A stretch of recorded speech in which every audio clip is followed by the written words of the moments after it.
Welcome to the Italian Wine Podcast. This episode is brought to you by Vinitaly International Wine and Spirits Exhibition. The 54th edition of Vinitaly was held from the 10th to the 13th of April. If you missed it, don't worry. Go to vinitalyplus.com for on-demand recordings of all the sessions from the exhibition.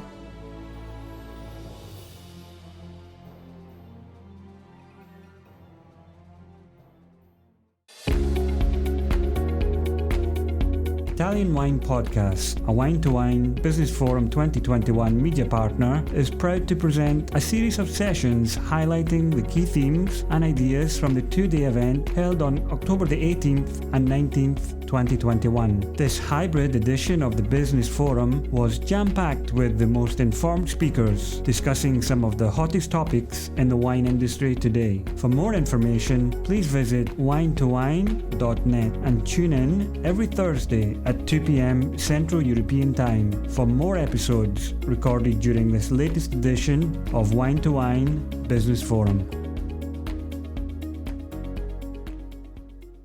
Welcome to this Wine2Wine digital session. I'm Corrine Keddie, and I'm excited to be here to help moderate this discussion on what do wine journalists want from producers. And I'm excited to introduce our guest speaker and friend, Michela Morris. Michela is an international wine writer, educator, and speaker based in Vancouver, Canada. She contributes regularly to Decanter magazine and Meininger's Wine Business International, as well as Canadian publications Quench and Taste. Michela holds a Wine and Spirits Education Trust Diploma and was one of the first certified Italian wine experts through Vinitaly International Academy. She educates about Italian wine across Canada and judges at wine competitions around the globe. She's worked in various capacities in the wine industry for over 2 decades, including as marketing and logistics manager for a premium Italian wine importing company, helping to build it into a national enterprise. Let's welcome Michela, and I'm excited to hear all about her ideas on this presentation. Thank you. Thank you so much, Corrine. It's great to see you. I appreciate that lovely introduction. And I want to thank everyone who's attending the seminar today, whether you're online or in Verona. I'm sorry I can't be there with you in person. I'm coming to you direct from my home in Vancouver. Thanks to the Wine2Wine team as well. I know that the technical side of this is complicated. There's so many balls in the air. So thanks to all of you, and thanks to everyone on the ground. I want to start this session by recognizing that we could actually have a parallel session entitled, "What do wine producers want from journalists?" So I throw that out there, perhaps for next year, and I'd be very happy to sit on that session. But today I'm going to talk to you about what wine journalists want from producers. Now, Jancis Robinson, whom I admire greatly, addressed an audience in Australia a number of years ago. And she reminded them that we, meaning the wine journalists, couldn't do our job if wine producers didn't exist. The opposite, of course, is not true. Wine producers can very easily, I don't want to say easily, but they can certainly make wine without the help of us wine journalists. That being said, I don't think that wine journalists are complete parasites in the wine industry. We do play a role in disseminating information, keeping people up to date on what's going on in particular wine regions, maybe even putting a spotlight on upcoming or lesser known wine regions or producers or grapes, and really just making that link between the wine producer and trade and consumers alike. So the role that we play is of, I don't know, greater or lesser importance. However, the relationship that we have with producers is not one-sided. So I want to give some tips to producers in terms of how best maybe or to go about engaging with wine journalists. And I think one of the most important things to always remember is who's in front of you, who are you speaking to? So know your audience. And there are different types of media. So There's the influencers, which are really more famous personalities, let's say. They could be people also who are within the wine trade, but oftentimes they're outside of the wine trade. And they can be used quite well to promote brands and even drive sales. But their role is quite different from bloggers and wine journalists. And I would say that the line between bloggers and wine writers has become a bit blurred, especially as things have moved more online. That being said, for me, there's still a clear distinction or certain differences between bloggers and journalists. Bloggers tend to be self-published. They may have their own website, and they write more in a diary format. So typically they'll have less parameters in terms of how many words they can use, and even sometimes in terms of deadlines. They may not have the strict deadlines that a wine writer has. There are many very effective wine bloggers who I like to read, but I would say that there are no barriers to entry when it comes to blogging. Really, anyone can be a blogger, so you get a little bit of everything there. The other thing too about wine bloggers is that it may, for many of them, be more of a side gig. So they may have their own income coming in from another industry, and the blog may be in addition to that. In terms of wine writers, we are commissioned by a publication to write a specific story. And so, as I mentioned, we have deadlines, we have parameters for our articles. And I know myself, it is my primary source of income. I do have to supplement it a little bit with some judging and teaching, but I love all of that. But it does mean I have to write a lot of articles to actually make a decent living. And I think my fellow journalists who do have it as a primary source of income would agree. So you have to do a lot of writing. There are some wine bloggers who have become journalists, and there are some journalists who have a blog. I don't have a blog. I think the closest thing I have to a blog is my Instagram account. So I'm coming at this presentation really as a wine writer who has deadlines and parameters for every story that I write. So I'm going to answer the question, what do wine journalists want from producers? And for me, there is really one specific thing. There are many answers that I could give, but when I think about it, the most important thing is I want to write a unique story. So I want that unique and genuine story from the producer themselves.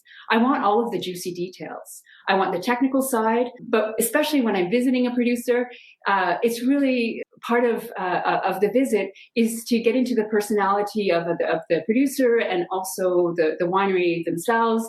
I love all the extra stories, things that you wouldn't see or read on a website, like the relationship that the new generation has with their grandparents who started the winery, or what went wrong when you first started making wine and you had to call on the neighbor and help you start an unstuck fermentation, and both of you had to undress to your underwear and jump in that vat and start stomping the grapes themselves. These stories are what makes that experience come alive. And even if we don't write about it, we get a sense of what's behind that website, that producer from afar.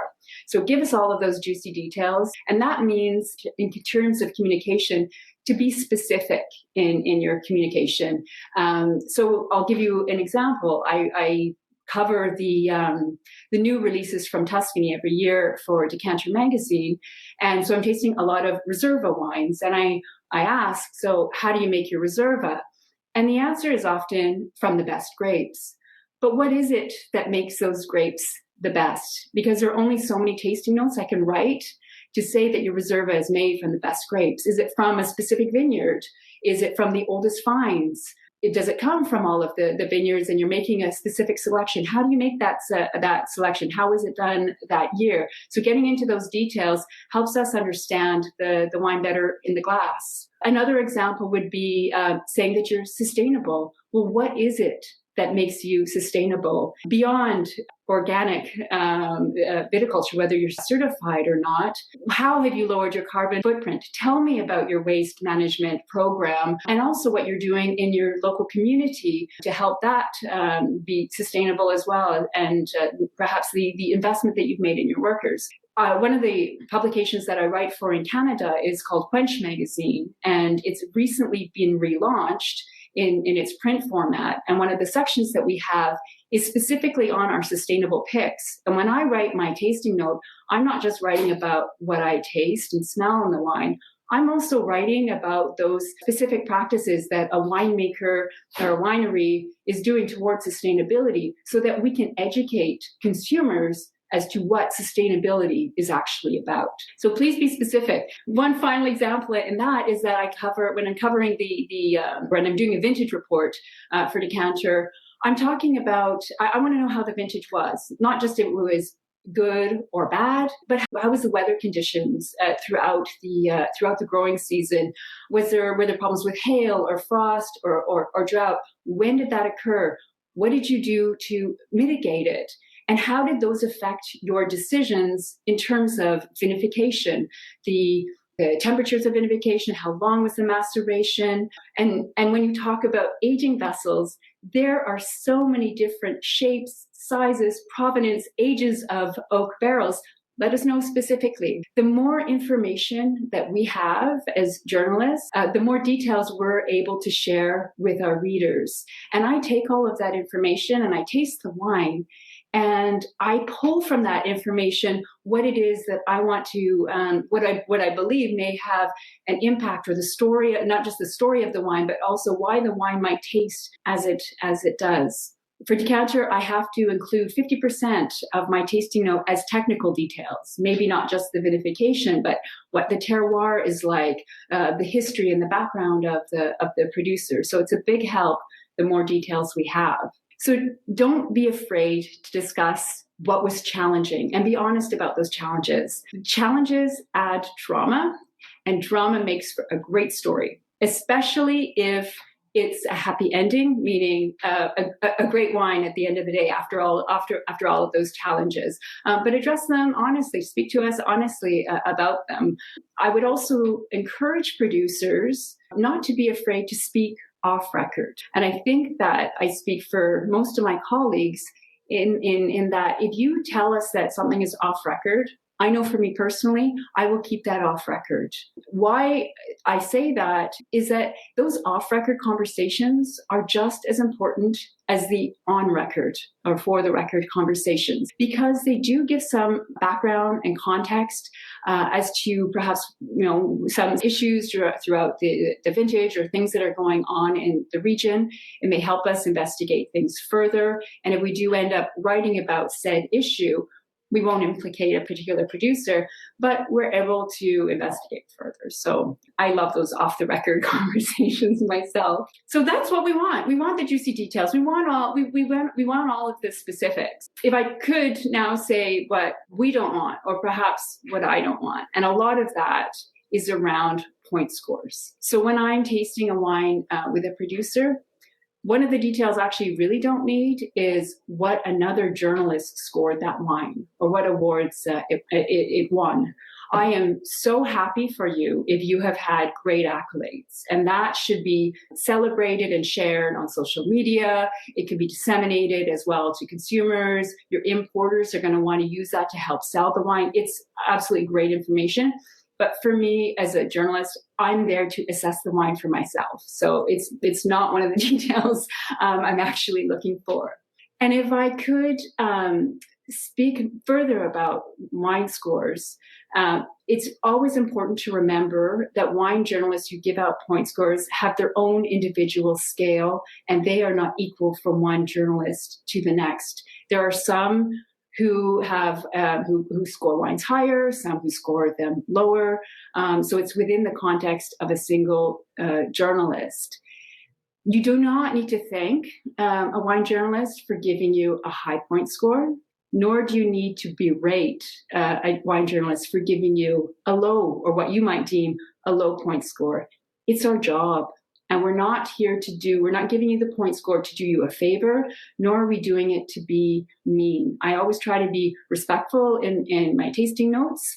And I think it's important not just to read the point score, but to read the note that accompanies it, because I think it gives the best indication as to why we may have rated a wine a certain number. The good thing is there are lots of wine writers out there giving out point scores. So if one journalist doesn't like it, well, perhaps another one does. So you don't have to worry about those point scores. A final note on that is if we rate something highly, gifts are not necessary.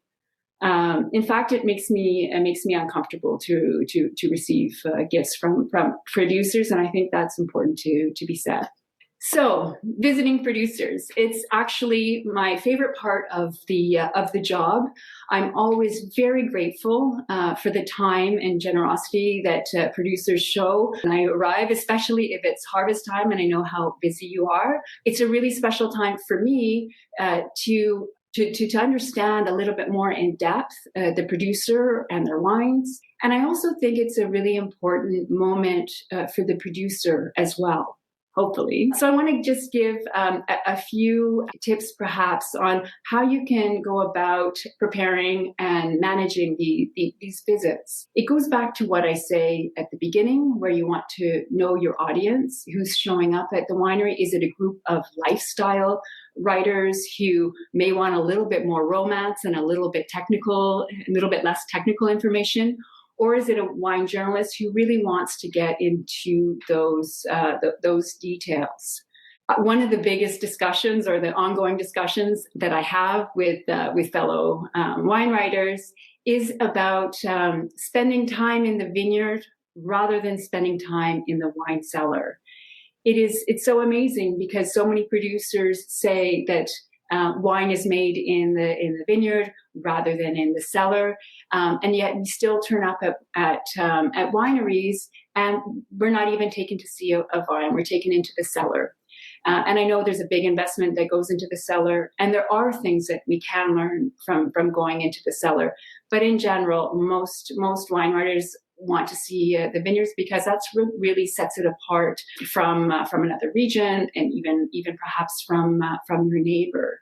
Even if you are visiting the vineyard, and I'm always up for a visit in the vineyard, rain or shine, any time of the year, just make sure that you allow time for the wine tasting if that is the purpose of the visit.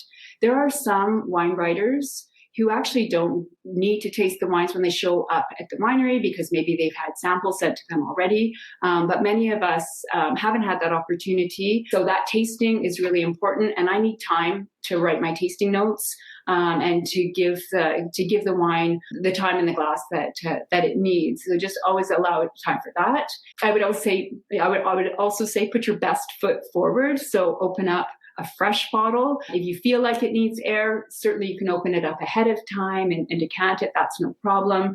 But don't rely on wines that have been opened 2 or 3 days ago because it's really not the best way for us to assess wines. Corrine is absolutely acceptable in my opinion. Others may disagree. And if possible, if they're not too busy, get the winemaker or the viticulturist to come by while we're tasting or in the vineyard because we can ask those really technical questions and they can answer them for us. And it just gives us a further connection to the wine and the winery. Nevertheless, you're going to maybe want to have the technical sheets handy. I am always surprised at how even the winemaker can remember the technical details of a wine that made 3 years ago.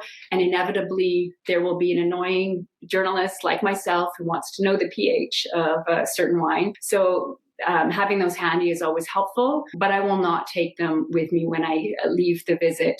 Please email them to me. After visiting 30 wineries, when I'm in a wine region, I can't lug around all that paper and I don't want to file it when I get home. So less is more.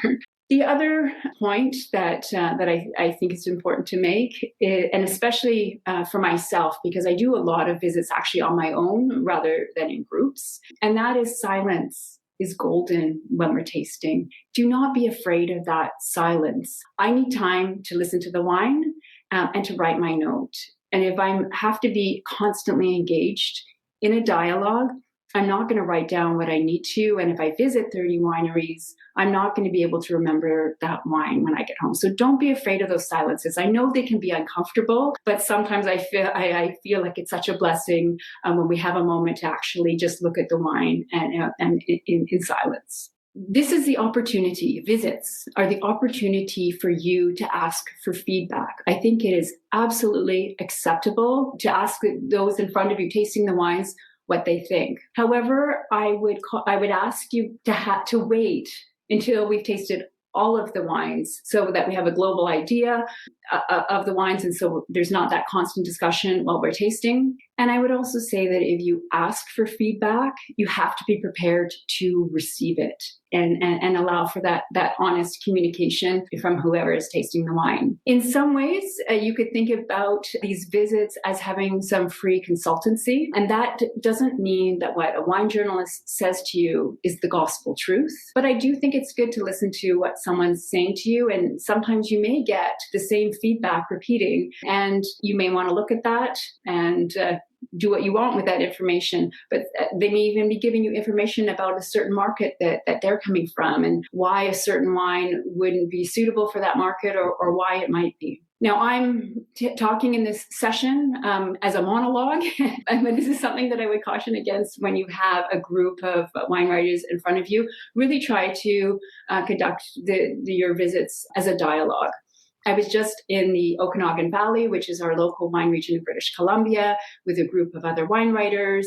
And there was a winemaker who was an absolute fountain of knowledge, but we couldn't get a word in edgewise. And it meant that I couldn't ask the questions that I needed about a certain subject that I'm writing about. So I probably won't be able, I definitely won't be able to quote him in the article that I'm writing, because I've got plenty of other time to ask questions to other producers. So do allow time for everyone's questions. One last thing I would say about visits is that I don't recommend that you show videos during a visit. When we show up in a wine region, the magic is in the moment. It's in the engagement with whoever's in front of us and the beautiful vineyards that are surrounding us. If we're dragged away from that and have to sit in a room and watch a promotional video, that magic is somewhat spoiled. The best time for us to watch those videos is at home when we return from our trip and we're writing our article and we want to be reminded of that magic. So really you want to keep the visits interactive.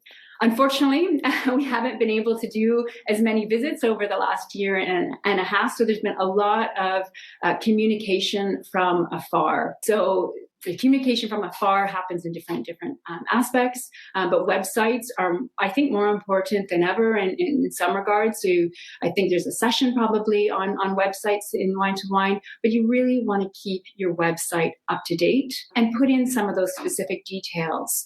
I love going on a winery's website and seeing the technical sheet on there that I can download for the latest vintage, so that I don't have to email and ask, how many months did you age the 2016 vintage in New Barrique? Because I need to put that in my tasting note or convey that information. So if you have that information available to you and the technology, by all means, use it.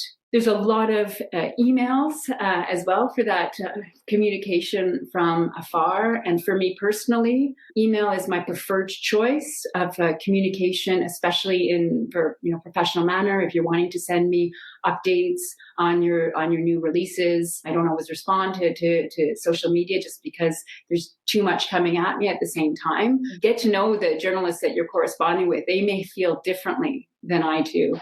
I cannot get back to every email, though. I'm quite inundated by emails. So this is my time to apologize to any winery who I haven't answered. I have to prioritize my emails. And usually that priority is whatever article I'm writing right now that has a deadline ahead of me.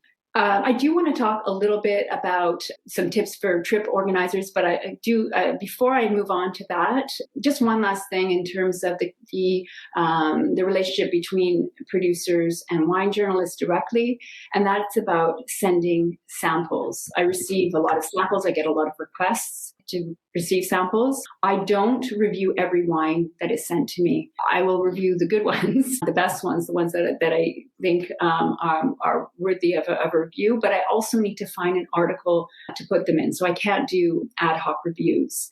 No barrel samples for me personally. Other journalists may disagree, but find out if you're sending samples and you're paying that money. Find out if they want to a barrel sample. But I cannot review a wine unless it's finished. And last but not least, in terms of samples, respect whatever instructions are given to you about sending samples. Every country is different in terms of its regulations. I live in Canada, where our regulations are very strict. I see Corrine smiling there. And if Mailbox Plus tells you that they can ship direct to an individual in Canada, they are lying to you. I have had to run around and try and find commercial brokers a number of times for samples unsolicited that were sent to me, and it is a lot of time and costly as well. So just be aware of that. I'm sure there's plenty of questions from producers, and we're going to get to the Q&A in just a moment. If I could just spend a few moments addressing consortiums, PR firms, people who are organizing incoming trips for groups of journalists. As I said before, I love visiting producers, and these wine trips are some of the most fun that I have in my job, but it is work. Please, beforehand, send that itinerary. It helps us pitch articles to our editors ahead of time. It helps us prepare interviews so that when we are in front of the producer, we know exactly what information we want to get from them. And it is a contract. And this brings me to what I think is the most important point I want to address in terms of these wine tours. And that is the wellness aspect. If you have free time in an itinerary, that is something that you have to be religious about keeping. I realize that there are always changes in itineraries, but we guard that free time quite preciously. We're there to work, absolutely, but we're not available 24/7 when we're on the ground. We are wine writers. We still have deadlines. We have family that we may need to get in touch with. And for those of us like myself who are coming from afar, when I get to Italy after a day of travel, I have brutal jet lag. And after tasting all day, sometimes I appreciate a quick nap or a quick run at the end of the day so that I'm refreshed for the activities in the evening. The other aspect of these trips is the food, which is always very exciting to me. So absolutely put in those local specialties. But you have to have some balance. So if you're coordinating a trip and there's different producers or restaurants who are providing the food, correspond with them, see what they're going to be serving. So it's not always the same thing. Obviously, there are people with specific diets like vegetarian and vegan. I find that's usually pretty well done. But sometimes what's lacking is a salad, and a salad is welcome at every single meal. If I didn't say that in this session, I'd have my fellow wine writers in North America upset with me, because sometimes the food can be quite rich and heavy, and we need a little bit of balance. Fresh fruit is great as well. And just make sure that those dinners aren't too long and too heavy. We don't need that much food, especially if we've been sitting in a bus and sitting down tasting wine. We're not the ones farming the grapes, so we don't need all of those calories. And last but not least is the time to sleep and rest. You might want to avoid lots of late night dinners or long bus rides to and from dinner at the end of the day. And we need time in the hotel at the end of the day to wind down before we go to sleep, and then get good 5 or 6 hours so that we're refreshed and ready for the next day's activities. One last thing before I leave it to the questions, and that's I would say that less is more. You do not need to jam pack a schedule. You might want to add that one last tasting, but that could make you late the entire day, and you have to sacrifice that free time. I think a few good visits, and you're going to get good articles. You're going to get happy journalists writing positive articles about the wine region because they've seen a lot, hopefully with a good mix of large, medium, and small producers. But you don't need to pack too much in there. I think I will leave it at that, Corrine, because maybe you've got some questions coming in or have some questions yourself. Thank you so much to everyone for paying attention. Yeah, thanks, Michaela. I think that was really enlightening and lots of great discussion points there.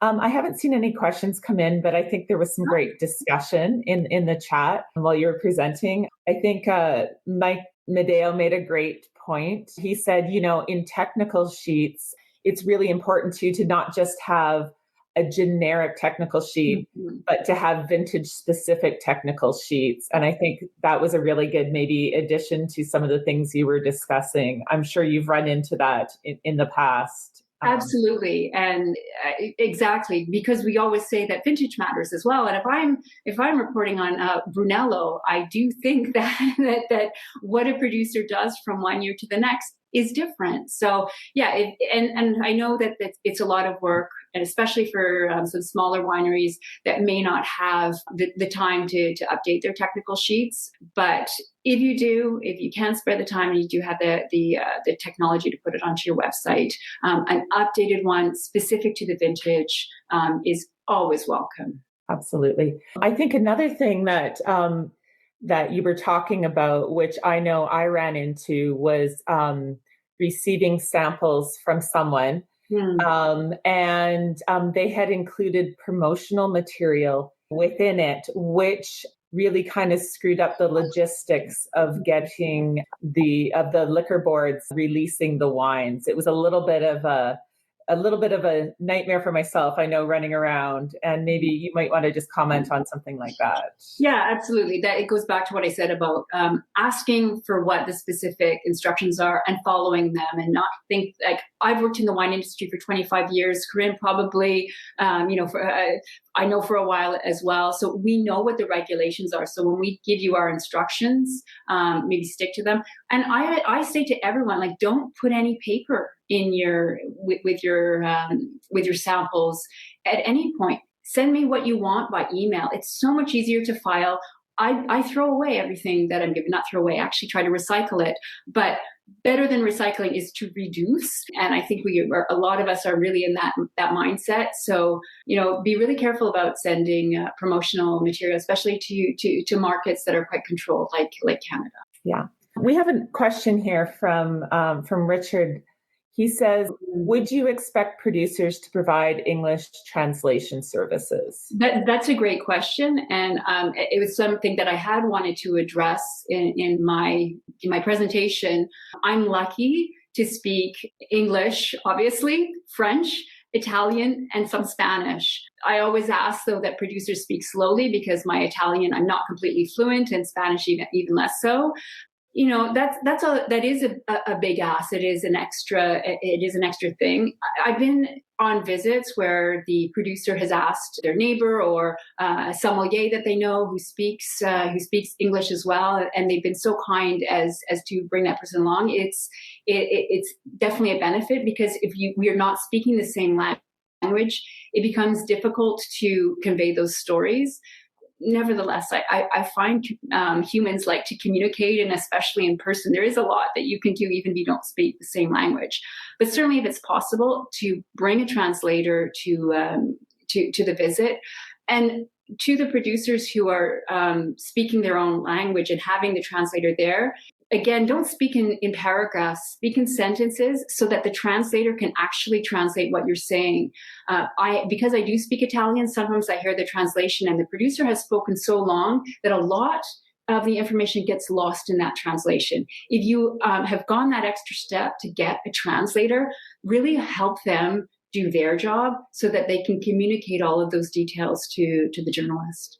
And like you said, oftentimes they're not official translators either. Yeah. So, you want to make sure that you're getting as much of the technical info and that's not getting lost in translation, so to speak, right?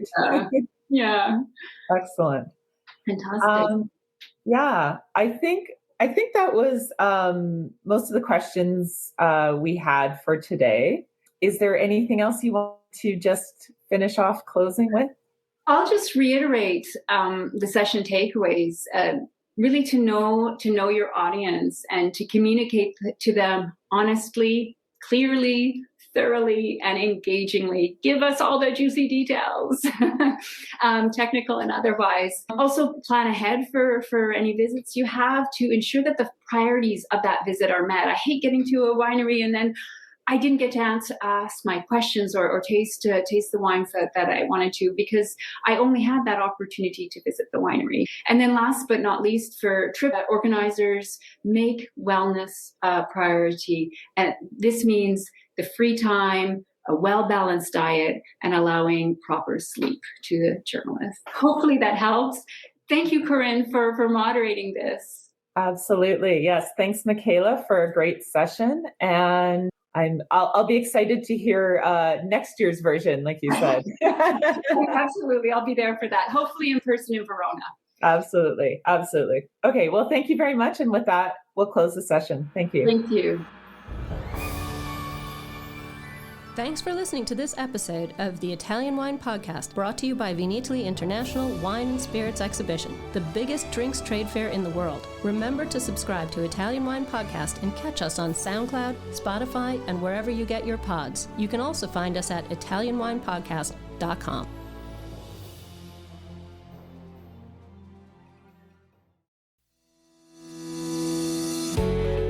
Hi guys, I'm Joy Livingston and I am the producer of the Italian Wine Podcast. Thank you for listening. We are the only wine podcast that has been doing a daily show since the pandemic began. This is a labor of love and we are committed to bringing you free content every day. Of course, this takes time and effort, not to mention the cost of equipment, production, and editing. We would be grateful for your donations, suggestions, requests, and ideas. For more information on how to get in touch, go to ItalianWinePodcast.com.